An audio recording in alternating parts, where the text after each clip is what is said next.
وسیع ہے. اس نے اپنے بندوں کو حاجت مند پیدا کیا اور ان کی حاجت پورا کرنا اپنے ذمے لیا. تمہاری حاجت کو ہم پورا کریں گے، ہم سے مانگا کرو. اس لیے دعا مانگنے کا حکم ہے اور قبول کرنے کا وعدہ ہے. دونوں باتیں.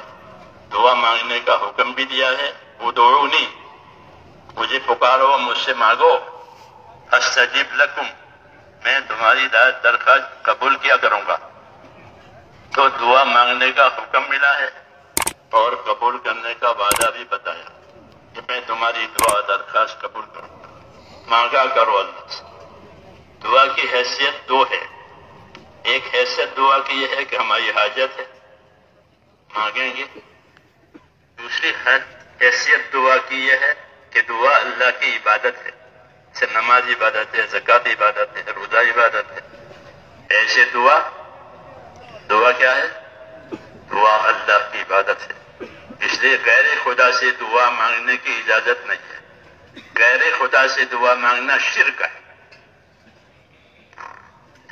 عبادت صرف اللہ ہی کی ہوگی. لا نعبد الا اللہ، کسی کی عبادت ہم نہیں کریں گے سوائے اللہ کی. تو دعا کی ایک حیثیت حاجت بھی ہے، دعا کی ایک حیثیت عبادت بھی ہے. اس لیے دعا مانگنے سے حاجتیں بھی پوری ہوگی اور دعا مانگنے کا ثواب بھی ملے گا، کیونکہ عبادت قرار دیا ہے اس کو. جب اس کو عبادت قرار دیا ہے تو اس کا ثواب ہوگا. اس لیے دعاؤں کا ثواب ملتا ہے. دنیا میں جن دعاؤں کا قبول ہونا ظاہر نہیں ہوا تو وہ دعائیں محفوظ ہوتی ہے. وہ یہ نہ سمجھے کہ ہماری دعا رد ہوتی ہے. نہیں، مسلمان کی دعا رد نہیں ہوتی، بلکہ دعا مقبول ہوتی ہے اور محفوظ بھی ہوتی ہے. مقبول بھی ہوتی ہے، محفوظ بھی ہوتی ہے. جب مقبول ہو جاتی ہے تو اس کا اثر ظاہر ہو جاتا ہے. جو مانگا تھا مل گیا. بعض دفعہ اس کا اثر ظاہر نہیں ہوتا، یہ مانگا تھا نہیں ملا. تو یہ نہیں کہ وہ دعا ردی میں ڈالی گئی ہے، وہ درخواست ردی میں ہے کہ نہ، وہ محفوظ ہے. اس کو اوپر حفاظت سے رکھتے ہیں فرشتوں. جب حساب کتاب کا دن ہوگا تو حساب کتاب کے دن میں جس طرح اور اعمال آئیں گے، دعا بھی ہوگی، وہ بھی نکالیں گے. تمہارا دعا کا پرچہ پھر نکالا. کیا آپ نے دعا مانگی تھی فلاں وقت میں؟ کہ ہاں. تو کچھ ملا تھا کہ نہ، نہیں ملا. کہ یہ لو، کچھ دعا کے بدلے میں یہ لو. اور آخرت میں جو چیز مل جائے گی وہ ہمیشہ ہمیشہ کے لیے ملے گی.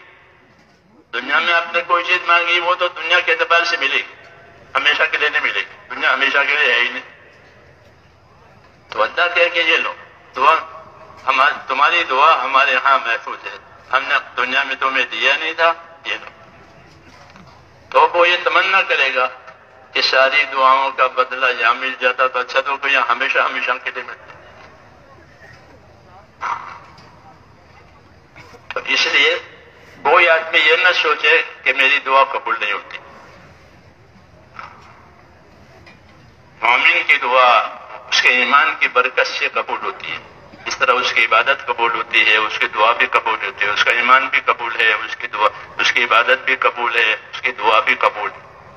ہاں، یہ ہوتا ہے کہ دعا کی قبولیت کے آثار کبھی دیر سے ظاہر ہوتے ہیں، کبھی جلدی ظاہر ہوتے ہیں، کبھی دنیا میں ظاہر ہوتے ہیں، کبھی ورنہ آخرت میں تو ہے ہی ہے. وہ اللہ دے رہے ہیں. اس لیے دعا مانگنا چاہیے اور مانگتے رہنا چاہیے.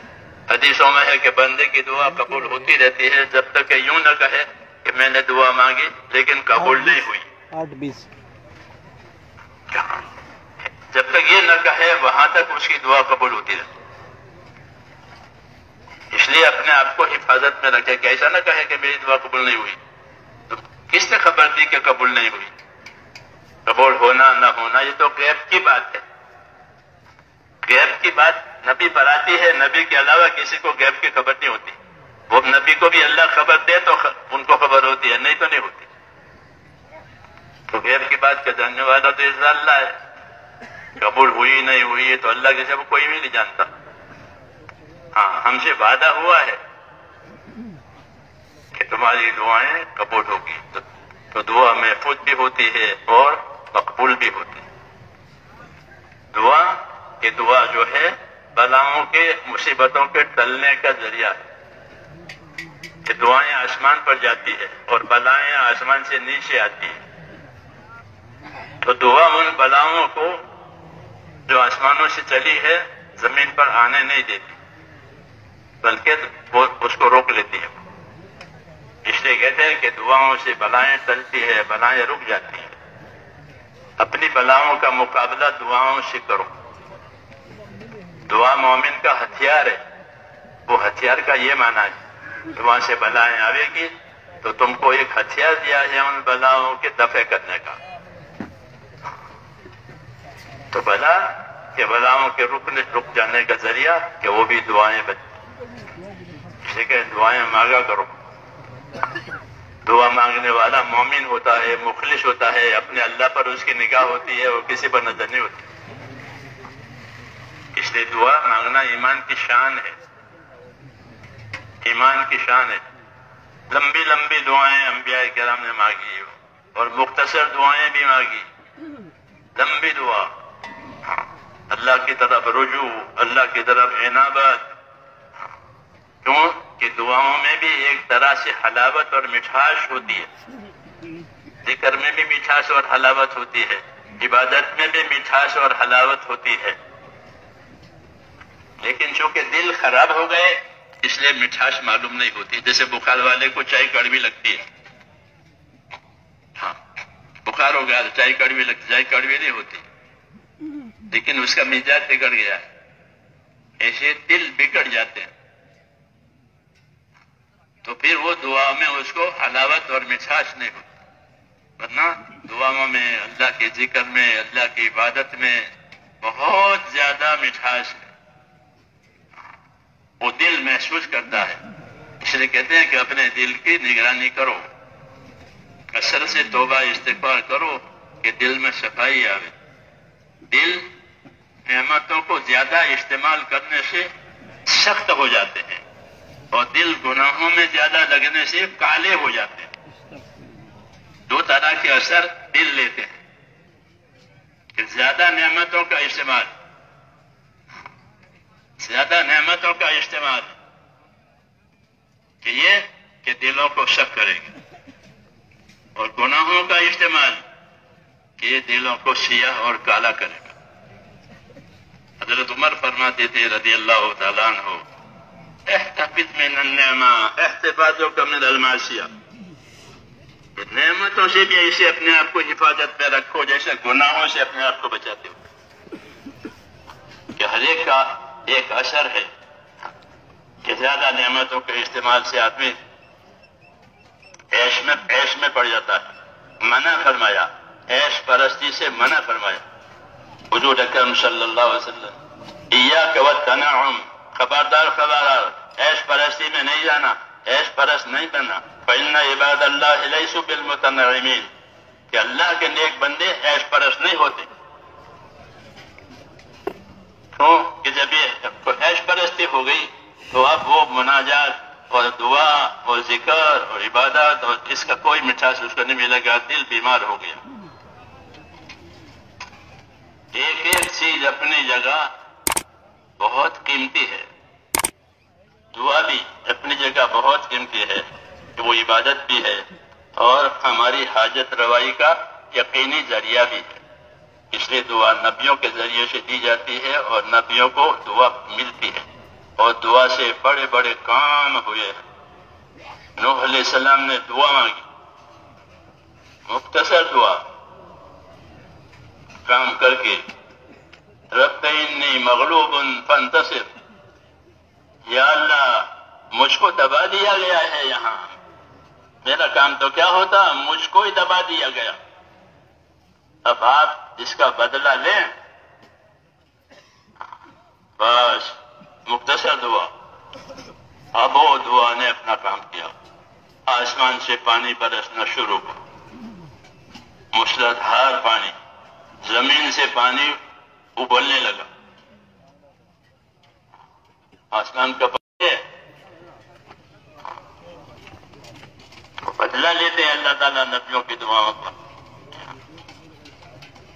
فرعون کو ڈبایا، قوم نوح کو ڈبایا، فرعون کو ڈبایا موسیٰ علیہ السلام کی دعا پر۔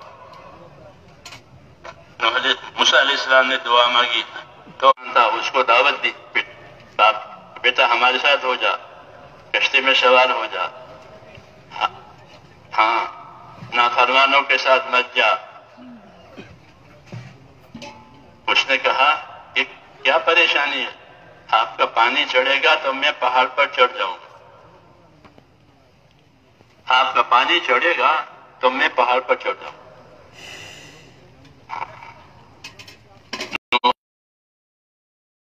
کوئی طاقت بچانے والی نہیں،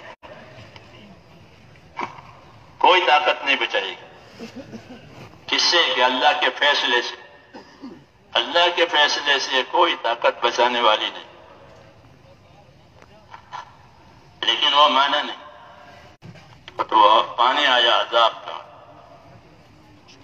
دعاؤں پر بڑے بڑے کام کیے ہیں، دعاؤں پر اللہ تعالیٰ نے ناممکن کو ممکن بنا۔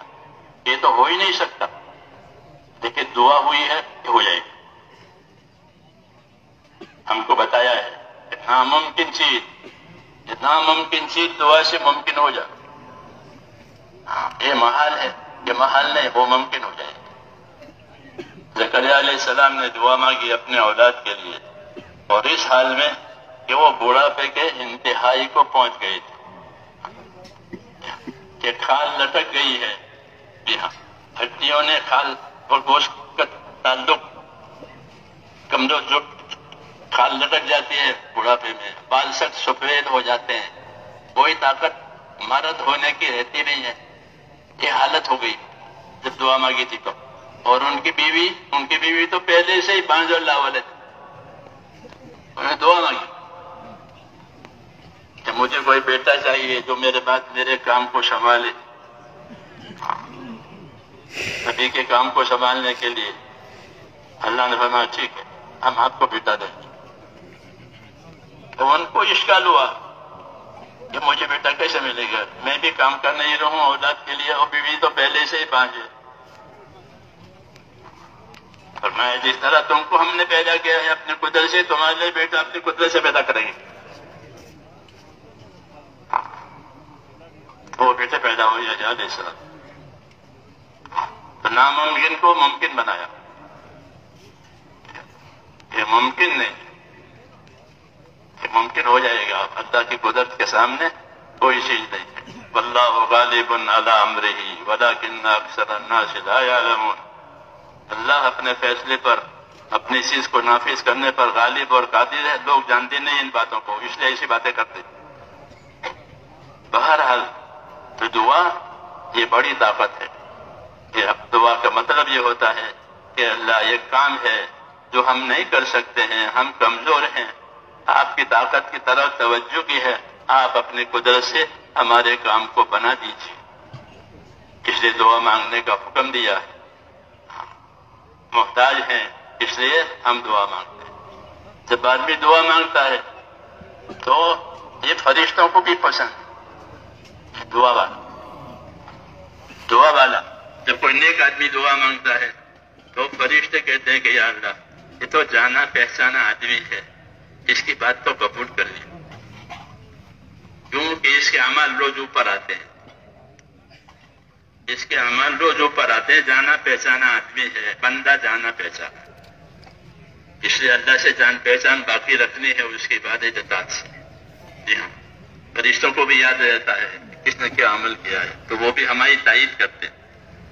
جنت مانگو گے اللہ سے، حدیثوں میں ہے کہ بندہ جنت مانگتا ہے، اللہم انی اسألک الجنہ، تو جنت کہتی ہے کہ یا اللہ یہ مجھے مانگ رہا ہے تو آپ مجھے دے دیجیے اس کو، تو جنت بھی ہمارے ساتھ۔ کوئی دوزخ سے پناہ مانگے کہ اللہ مجھے دوزخ سے بچا دے، مجھے دوزخ سے بچا دے، تو دوزخ کہتی ہے کہ یا اللہ یہ مجھ سے بچنے کی دعا مانگتا ہے، تو آپ اپنے اس بندے کو مجھ سے بچا لیں، تو میں دعا میں سب شریک، ہاں جنت بھی دوزخ بھی سب. جیسے کوئی عرضی ہی پھر سے دستخط کرتے ہیں کہ ہاں ہم بھی ساتھ ہیں، ہم بھی ساتھ ہیں، تو یہ سب آپ کے ساتھ دستخط کرتے ہیں، جنت بھی جہنم بھی، کہ ہاں آپ کی دعا پر دستخط کرنے کے ذریعے کہ اللہ یہ اس کو دوزخ سے بچا لیجیے، یہ بچنے کی دعا مانگ رہا ہے، یہ جنت میں جانے کی دعا مانگتا رہا ہے کہ اللہ جنت دے مجھے اس کو دے دیجیے. تو دعا کی بات ہے میرے دوستوں. رسول صلی اللہ علیہ وسلم نے اللہ جزائے خیر دے ہم کو یہ ساری باتیں بتائی.